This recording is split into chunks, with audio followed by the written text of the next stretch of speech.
Conversions are always a sticking point, and I'm sure you've seen a million different diagrams, so I'm just going to share some helpful hints that have worked, and hopefully it can make a difference to you as well.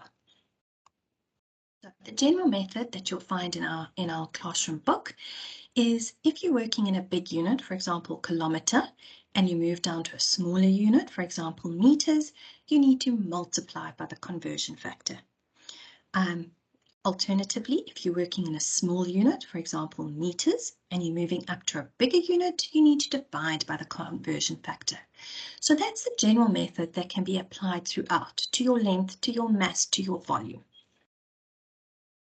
Now, I found that a big part of problem with the learners is they don't actually understand the size of the units, which means they don't know the appropriate unit to work in question, specifically when different units are given, but it also just means they don't have a handle on conceptually. So something that you can do is you can show them pictures, whether it's from a magazine or they can bring different pictures in, and then you can discuss, okay, so here you have a boy. Which is the most appropriate unit of measurement? Are you going to say that he is 3,900 millimeters, or are you going to say it's meters? When we have a discussion, sorry, not a discussion, when we have a distance, what do we use? Do we use meters? Do we use kilometers? Something like a pen, sure, we can measure it in centimeters, but what about the nip of the pen? You'll often see like a big pen, it'll say it's 2 millimeters point, and then a cell phone. So in that way, it's a fun exercise. It's a 2-minute exercise in class. It's something a little bit different. It's visual, but it helps our learners conceptualize what they need to. And that makes a difference for conversions, because when they're going from big to small, they realize big is kilometers. Small is the little nib of a big pen. So that's the reason for playing with these kinds of things. Okay, so the conversion diagram that we have in our book, and I'm sure you've written up on the board a million times over, is millimeters, centimeters, meters, kilometers. If we move from big to small, so we move in kilometers to millimeters, we are multiplying by a conversion factor. If we are moving from small all the way to big, we are dividing. And if we go from millimeters to meters, we're skipping centimeters, so therefore it's 2 conversions, times by 10, times by 100, which results in times by 1,000.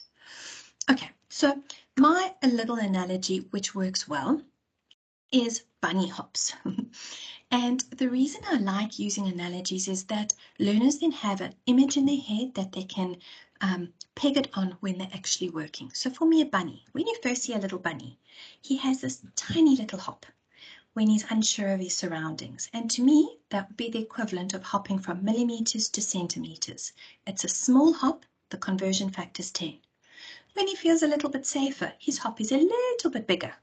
So that would be the equivalent from centimeters to meters, 100, your conversion factor. And lastly, when a bunny's super happy, he's leaping about in big springs, and that's your conversion, your biggest conversion to 1,000. So that little image of small, medium, large represents the 3 conversion factors and might help your learners to work with it in a more easy fashion and to remember, am I multiplying by 1,000 or 100 or whatever the case may be. Then, this worked example is taken from our 3-in-1 book, and I thought it was a nice example because it highlights a couple of things that the learners need to be aware of. 3 friends measure their height in different units.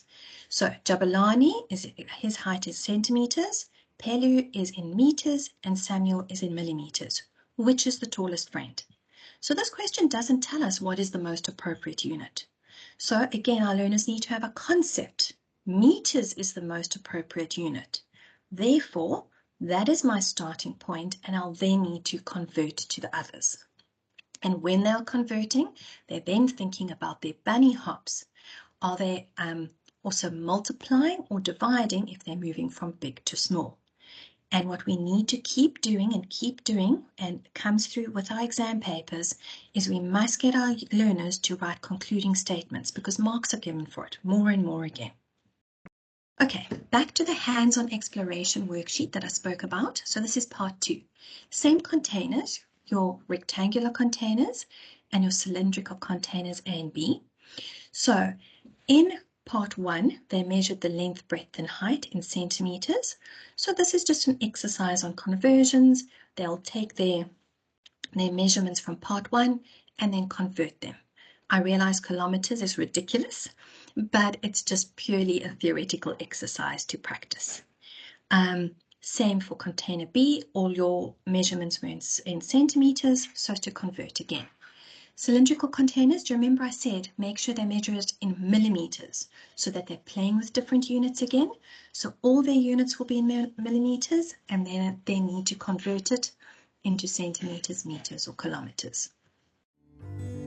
If you found this video useful, give it a like and subscribe to our channel so you don't miss any new episodes.